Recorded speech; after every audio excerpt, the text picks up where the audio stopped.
Welcome to stories by Shekhar. और जैसा previous video में मैंने प्रॉमिस किया था कि आज बात करेंगे द मेकिंग ऑफ डर की, क्योंकि इससे पहले जो लास्ट स्टोरी वाली वीडियो हमने बनाई थी वो बाजीगर की मेकिंग के ऊपर थी और डिटेल में मैंने बताया था कि कैसे वो फिल्म जो है वो शाहरुख खान की झोली में आ गिरी। कई सारे एक्टर्स ने उसे रिफ्यूज कर दिया था और तब जाकर के शाहरुख खान को बाजीगर मिला और फिर वो एक बड़े स्टार बन गए।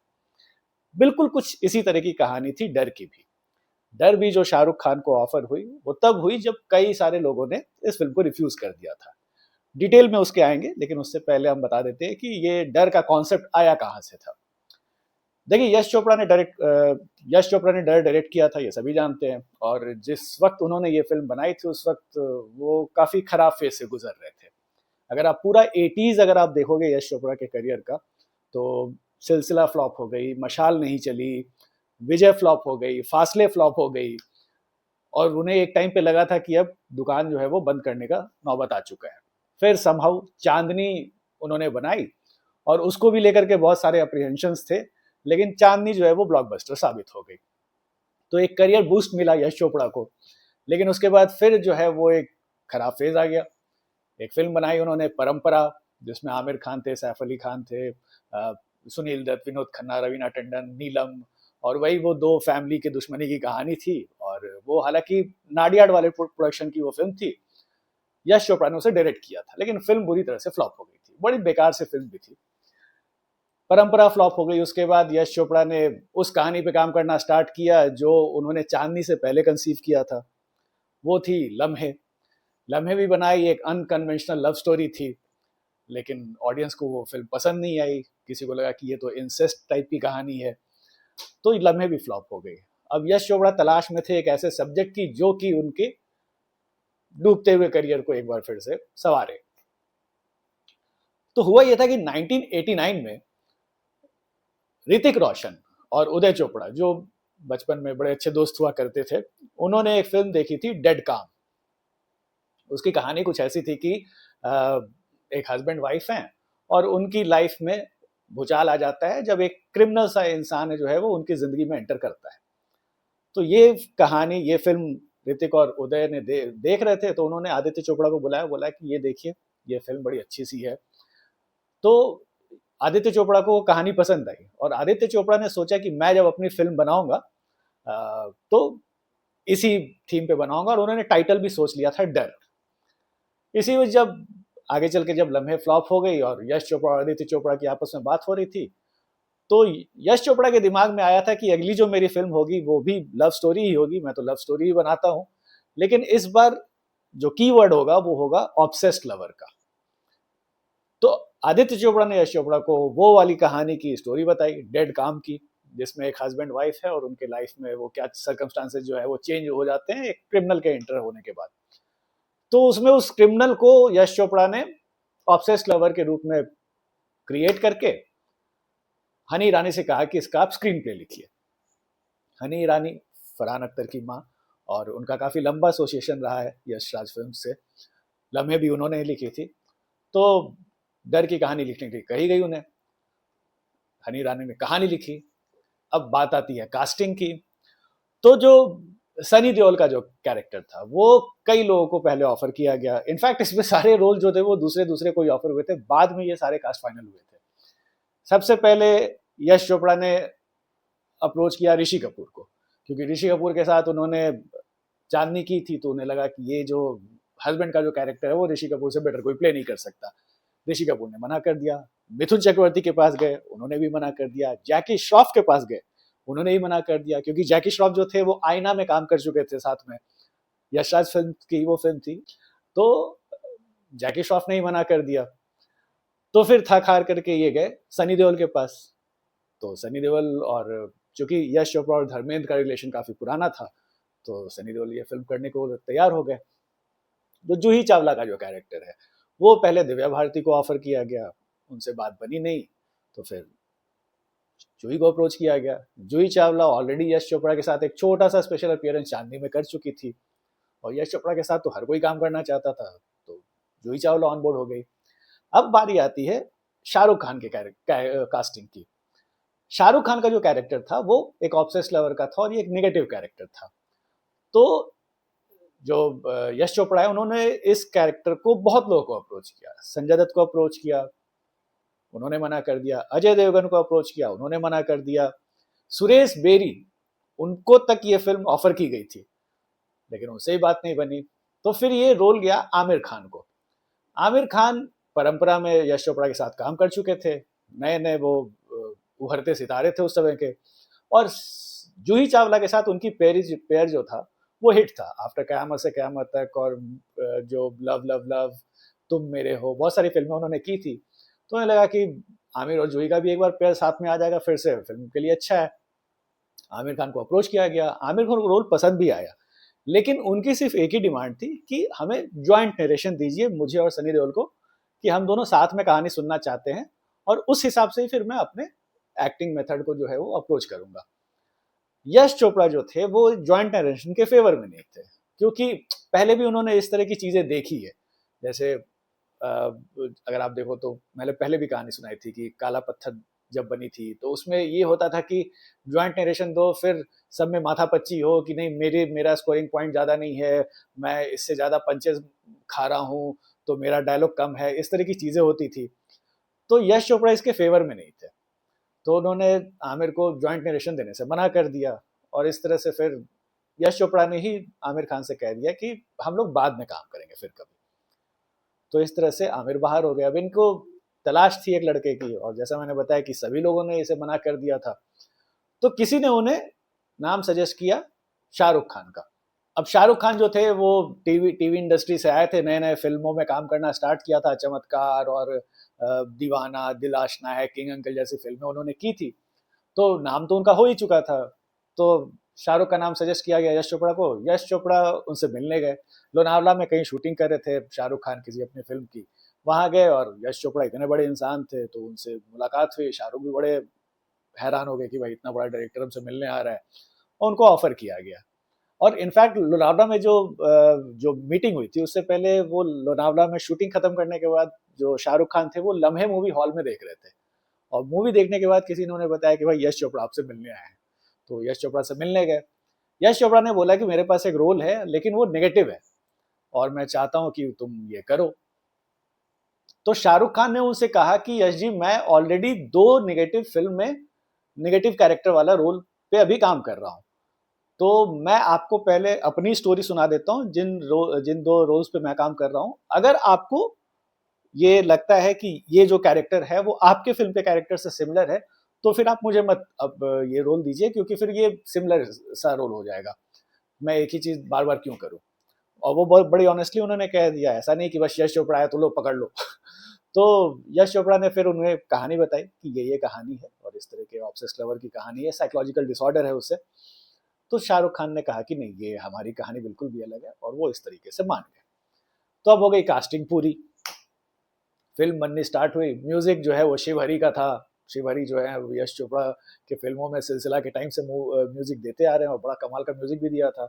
जादू तेरी नजर, और फिर वो तू मेरे सामने मैं तेरे सामने, तुझको देखूं कि प्यार करूं, बड़े कमाल के गाने थे, बनाए थे शिव हरी ने। आनंद बख्शी ने उसके गाने लिखे थे। तो अब कास्टिंग हो गई, कहानी मिल गई, अब शूटिंग स्टार्ट हुई। शूटिंग में कुछ कुछ प्रॉब्लम्स हुए। पहले तो जो शाहरुख खान को जो अप्रोच किया गया था, जिस तरीके से वो जो राहुल का जो कैरेक्टर था उसे अप्रोच करने पे, जब आदित्य चोपड़ा से और शाहरुख खान के बीच में डिस्कशन हुआ कि इस कैरेक्टर को हम किस तरह से लेकर के आगे बढ़े, तो उस वक्त शाहरुख खान जो थे वो स्टैमरिंग के ऊपर अपना वो कैरेक्टर डेवलपमेंट का डिस्कशन हो रहा था। तो उन्होंने बताया कि क्यों ना ये जो कैरेक्टर है इसे एक थोड़ी सी प्रॉब्लम दे दे, स्टैमरिंग की प्रॉब्लम, क्योंकि आजकल मैं कुछ स्टैमरिंग से रिलेटेड किताबें पढ़ रहा हूँ, और उन्होंने देखा था कि यश चोपड़ा भी जो थे वो थोड़े से स्टैमर करते थे। तो शाहरुख को लगा कि ये थोड़ा सा एक यूनिक एस्पेक्ट होगा इस कैरेक्टर का, तो अगर मेरा ये कैरेक्टर हल्का सा हकलाता है तो लोगों को शायद पसंद आए। लेकिन आदित्य चोपड़ा के कहने पे आदित्य चोपड़ा ने कहा कि नहीं, अगर हर समय वो हकलाते रहेगा तो वो अच्छा नहीं लगेगा, वो कैरिकेचरिश हो जाएगा। तो उन्होंने कहा कि वो हकलाएगा तभी जब वो हीरोइन का नाम लेगा, तो वो नॉर्मली वैसे ठीक से बात करेगा, लेकिन जब वो किरण का नाम लेगा तो किरण हो जाएगा वो। शाहरुख खान को भी आइडिया पसंद आया, यश चोपड़ा को भी आइडिया पसंद आया, और इस तरीके से वो जो किरण वाली जो कहानी है वो ये थी। फिल्म शूटिंग चल रही थी, लेकिन बीच में क्या हुआ कि सनी देओल और यश चोपड़ा में कुछ प्रॉब्लम्स हो गए। प्रॉब्लम्स ये थे कि जो सनी देओल का जो कैरेक्टर है, एक तो जॉइंट नरेशन दिया नहीं था, सनी ने मांगा भी नहीं था, लेकिन सनी देओल को ये लगा था कि चूंकि ये लव स्टोरी है और इसमें मैं और जूही हीरो हीरोइन है, तो लोगों की सिंपैथी जिस जो होगी वो हीरो और हीरोइन के फेवर में ही होगी, फिल्म जब खत्म भी होगी तो। लेकिन जब फिल्म बनने लगी तो सनी देओल को ये शक होने लगा, डाउट होने लगा कि ये फिल्म जिस तरीके से जा रही है और जिस तरीके से शाहरुख के कैरेक्टर को यश चोपड़ा हैंडल कर रहे हैं, उसमें मैं तो एक तरीके से लल्लू टाइप का इंसान लगूंगा, हस्बैंड जो कि बस उसकी वाइफ को लोग परेशान किए जा रहा है और वो भी बस उसके साथ है, कुछ कर नहीं पा रहा है। लास्ट में जाकर के एक क्लाइमैक्स में फाइट सीन होता है और कुछ हो नहीं पाता है, तो मैं करूंगा क्या इसमें। तो फिल्म मेकिंग के दौरान सनी देओल जो थे वो थोड़े से ऑलरेडी परेशान थे, लेकिन ये जेनिथ पे चीजें बात तब पहुंच गई जब वो क्लाइमैक्स सीन शूट होना था, जो पहली बार ये पता चलता है सनी देओल को कि यही वो लड़का है जो मेरी किरण को परेशान कर रहा था। तो उसमें जो फाइट सीक्वेंस आप देख रहे हो, ये बात कई बार सनी देओल ने बताई भी है कि कैसे मुझे गुस्सा आ गया था, मैंने जीन्स फाड़ दिया। हुआ ये था कि वो देखा है कि आपने राहुल चाकू मार देता है इसको, सनी देओल को। तो अब सनी देओल का कहना है कि मैं नेवी का ऑफिसर हूँ, मुझे कैसे कोई लड़का जो है वो छोटा सा लड़का है, मेरे से छोटा है और वो मेरे हाइट में भी मेरे से कम है, और वो मुझे कैसे चाकू मार सकता है। तो ये सीन जो है वो मुझे समझ नहीं आ रहा, नहीं करना है मुझे।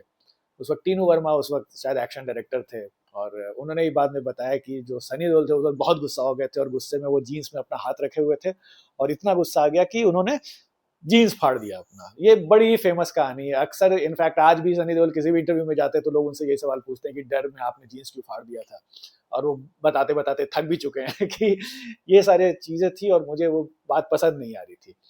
अब कहा जाता है कि सनी देओल के इंसिस्टेंस पे वो सीन उस तरीके से ट्वीक किया गया कि सनी देओल जो है वो पहले मारेंगे शाहरुख खान को, और शाहरुख खान जो है वो गिर जाएंगे और फिर वो माफी वाफी मांगेंगे, और तब सनी देओल जो वो दूसरी तरफ देखेगा तो शाहरुख खान जो है वो धोखे से मारेगा। हालांकि कुछ और का कहना है कि ऐसा कुछ नहीं है, सीन ऐसे ही पहले से ही लिखा हुआ था। तो अब सच्चाई क्या है ये, अब यश चोपड़ा तो रहे नहीं, वो बता ही सकते थे। तो ये चीज कहानी थी, सनी देओल को बस इस बात पे नाराजगी थी कि मैं नेवी का ऑफिसर हूँ और मैं इसे मार रहा हूँ, और ये मुझे चाकू कैसे मार सकता है, क्योंकि मैं तो, चूंकि मैं नेवी का ऑफिसर हूँ तो मैं तो अपने आप को डिफेंड कर ही लूंगा। लेकिन इसीलिए, और अब सीन देख के तो लगता नहीं है कि जरा सा भी कुछ, सीन देख के गड़बड़ी तो नहीं लगती है।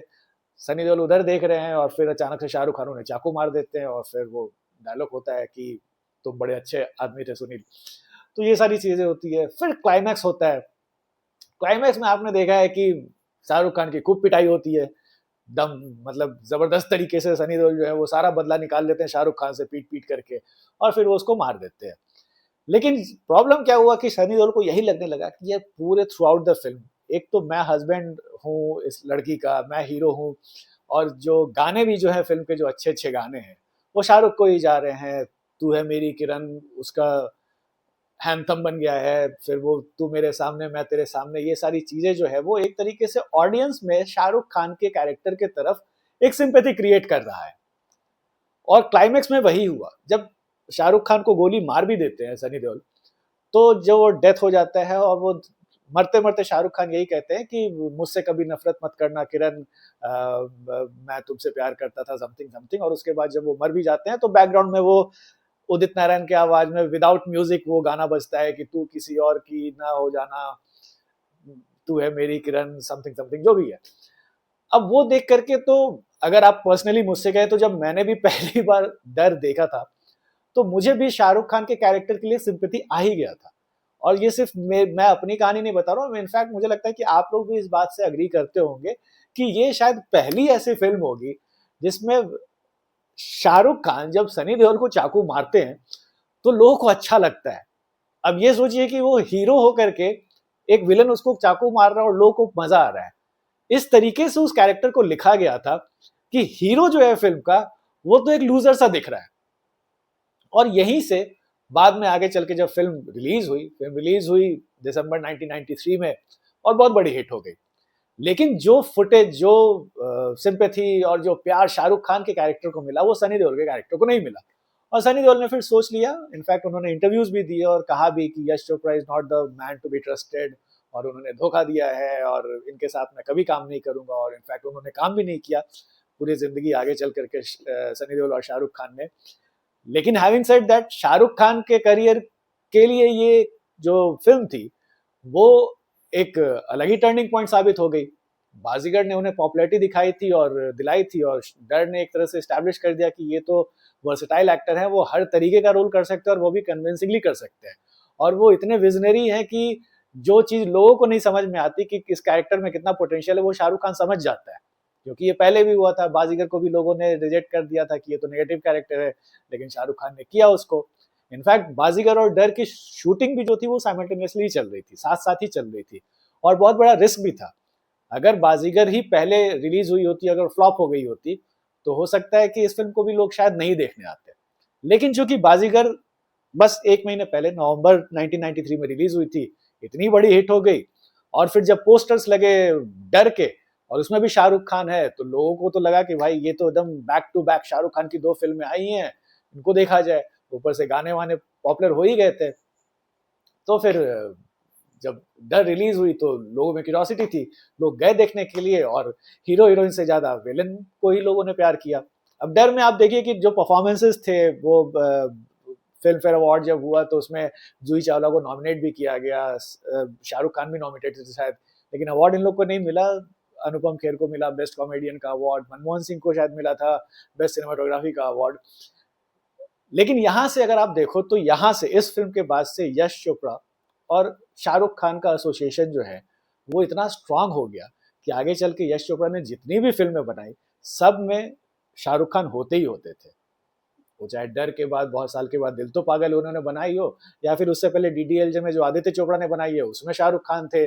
दिल तो पागल है के बाद आप मोहब्बतें देख लो, उसमें भी शाहरुख खान थे। वीर ज़ारा देख लो, उसमें भी शाहरुख खान थे। तो ये इनके यश राज फिल्म के इकलौते एक्टर बन गए जो हर फिल्मों में आपको देखते थे, यहां तक कि जब तक है जान तक। Coming to the criticism of this character, Shahrukh Khan का जो कैरेक्टर था जिसको लेकर के बहुत सारा क्रिटिसिज्म भी हुआ कि ये जो फिल्म है ये एक तो स्टॉकिंग को प्रमोट करती है, और जिस तरीके का पागलपन दिखाया गया है वो कहीं ना कहीं ये लोगों को, यंगस्टर्स को इंस्पायर करेगा वैसे ही चीजें हरकत करने के लिए, और ये जो है वो सोसाइटी में गलत मैसेज जाता है। इनफैक्ट 1994 में जब आपकी अदालत हुआ करता था, और शाहरुख खान उसमें रजत शर्मा के शो में आए थे, तो रजत शर्मा ने उन्हें एक सर्वे दिखाया था और बताया था कि ये एक मैगजीन है, इसने इतना बड़ा सर्वे किया है। उस मैगजीन के बारे में पढ़ के आपको बताता हूँ कि on the show Shahrukh was inform of a nation wide survey conducted by a magazine regarding his portrayal of negative character in films. If these characters were called villain it was fine, but if they were called heroes it was a problem. ये रजत शर्मा ने शाहरुख खान से बोला कि आपके character को तो एक तरीके से विलन दिखाया ही नहीं जा रहा, आपके कैरेक्टर को तो हीरो दिखाया जा रहा है, चाहे वो बाजीगर हो या फिर डर हो। अब बाजीगर में आप लड़की को छत से फेंक दे रहे हैं, मर्डर कर रहे हैं किसी का, लेकिन फिर भी ऑडियंस की सिंपैथी जो है वो आपकी तरफ है। यहाँ आप लड़की को हरास कर रहे हैं, स्टॉक कर रहे हैं, उसे डरा रहे हैं, और आपके डेथ के बाद भी लोगों की सिंपैथी आपके ही तरफ है, तो आपका जो कैरेक्टर है वो तो सोसाइटी की तरफ एक गलत सा मैसेज देता है। तो शाहरुख खान ने बोला क्या था इसके रिस्पॉन्स में? शाहरुख खान ने कहा था कि how some roles fell between extremes and called the human characters rather than strictly negative or positive ones. These roles weren't black and white but involved both lies and truth, good and bad. मतलब ये बिल्कुल ही black and white type का character नहीं है, उसमें कुछ अच्छाई भी है और कुछ बुराई भी है। अब अगर आप देखो तो शाहरुख खान को जो डर का कैरेक्टर है वो अपनी माँ से फोन पे बात करता है, उसकी माँ जो कि 18 साल पहले मर चुकी है, वो एक लोनर है, और वो लोनर है, वो अकेले रहते रहते हो सकता है उसके अंदर डिप्रेशन क्रीप इन कर गया होगा और वो इस तरीके की हरकतें करता है। वो एक साइकोलॉजिकल कैरेक्टर है। और डर को कभी भी शाहरुख खान ने लव स्टोरी नहीं कहा, उन्होंने कहा कि ये एक साइकोलॉजिकल फिल्म है, एक ऐसा कैरेक्टर है जो कि ऐसी हरकतें करता है जो आम इंसान सोच नहीं सकता, और अगर लोग उसे हीरो समझ रहे हैं तो ये उनकी प्रॉब्लम है, ये मेरी प्रॉब्लम नहीं है। और मैं एक डायरेक्टर का एक्टर हूं, मुझे एक डायरेक्टर जो रोल देगा मैं अपने हिसाब से उसमें 100% डालूंगा, और यही एज एन एक्टर मेरी रिस्पॉन्सिबिलिटी है। तो इस तरीके से उन्होंने डिफेंड किया था। हालांकि कई लोग इस डिफेंस से भी मतलब इत्तेफाक नहीं रखते हैं। इनफैक्ट जब ये सारी फिल्में जो अभी हाल ही में आई थी, कबीर सिंह या एनिमल टाइप की फिल्में, और उसमें दिखाया जाता था कि कैसे हीरोइन को मार रहा है हीरो जो है वो, और एक तरीके से वायलेंस को ग्लोरीफाई किया जा रहा है, मिसोजिनी को ग्लोरीफाई किया जा रहा है, तो लोग कहते थे कि डर में भी तो शाहरुख खान ने ये किया था, तब तो किसी ने ऑब्जेक्शन नहीं किया, नहीं ऑब्जेक्शन तब भी किया गया था। लेकिन ये है कि शाहरुख खान ने ये कहा कि आप ये देखो कि ये इन दोनों फिल्मों में जो लड़का है वो उसके स्टॉकिंग करता है, लेकिन उसका एंड क्या होता है, वो मरता है। वो उसके साथ जूही चावला शादी नहीं कर लेती है, या फिर जो इवन बाजीगर में भी है, अगर वो उसने शिल्पा शेट्टी को छत से फेंका है तो एंड रिजल्ट फिल्म का अगर यही है कि वो मरा है। हालांकि सबके अपने अपने इंटरप्रिटेशन है, अगर आप देखोगे तो आपको सिंपैथी जरूर शाहरुख खान के लिए ही आएगी। तो बट ये है, एक्टर्स क्या ही कर सकते हैं, जो उन्हें दिया गया था उन्होंने किया, अपने हिसाब से उन्होंने उस चीज को जस्टिफाई भी किया। लोग एक्सेप्ट कर सकते हैं, नहीं कर सकते हैं, ये आप पे मैं भी छोड़ता हूँ। आप कितना अग्री करते हो शाहरुख खान के इस रिस्पॉन्स से, डर और बाजीगर के लिए जो उन्होंने कहा था, हमें कमेंट बॉक्स में जरूर बताइएगा कि वो जो कैरेक्टर शाहरुख खान ने जो प्ले किया था वो कितना आपको सही लगता है, कितना गलत लगता है। क्या वाकई में यश चोपड़ा ने एक तरह से सिंपैथी क्रिएट करने की कोशिश की थी शाहरुख खान के लिए? Was Yash Chopra unfair to Sunny Deol? ये सारी बातें आप क्या सोचते हैं इसके बारे में, कमेंट बॉक्स में जरूर बताइएगा। तो ये थी कहानी डर की, और यहाँ से एक स्ट्रॉन्ग एसोसिएशन जैसा मैंने बताया यश चोपड़ा और शाहरुख खान का हुआ, और फिर आगे चल के इन लोगों ने कई सारी फिल्में की। लेकिन ये है कि इसी फिल्म के बाद जूही चावला और यश चोपड़ा का भी जो है वो एक तरीके से, आई वोंट से रिफ्ट, लेकिन इसके बाद यश चोपड़ा ने जूही चावला को दिल तो पागल है भी ऑफर किया था, लेकिन दिल तो पागल है को जूही चावला ने रिजेक्ट कर दिया था, क्योंकि उन्हें करिश्मा का रोल मिला था, और जूही चावला चाहती थी कि उन्हें माधुरी का रोल मिले, क्योंकि मैं सपोर्टिंग एक्ट्रेस क्यों बनूं, मैं तो हीरोइन बन सकती हूँ। तो इस तरह की चीजें हुई थी। फिर आगे चल के जूही और यश चोपड़ा ने भी साथ में काम नहीं किया, लेकिन शाहरुख खान के साथ वो मरते दम तक करते रहे, क्योंकि 2012 में जब तक है जान आई थी, और वो फिल्म जब तक बनी तब तक यश चोपड़ा और शाहरुख खान का एसोसिएशन रहा है। तो खैर चलिए, आप डर और डर के बारे में क्या सोचते हैं, बाजीगर के बारे में तो आपने पिछले वीडियो में बता ही रखा है, मुझे कमेंट बॉक्स में जरूर बताइएगा। अब आते हैं क्विज पे। पिछले वीडियो में जो मैंने फोटो दिखाया था वो तिरंगा मूवी का था। सही आपने सबने गेस किया, वो तीनों प्रोफेसर होते हैं जिन्हें गैंडा स्वामी मार देते हैं। तो आप जितने भी लोगों ने जवाब दिया तिरंगा, वो सही है, हैट्स ऑफ आपके नॉलेज को।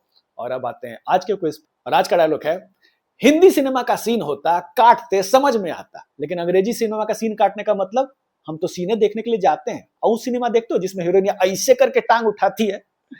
चलिए बताइए किस मूवी का डायलॉग है, थोड़ा टफ है, बट आई एम श्योर बहुत सारे लोग हैं जो कि ये पहचान गए होंगे इस फिल्म को। जवाब दीजिए कमेंट बॉक्स में, मिलते हैं नेक्स्ट एपिसोड में। Thanks for watching.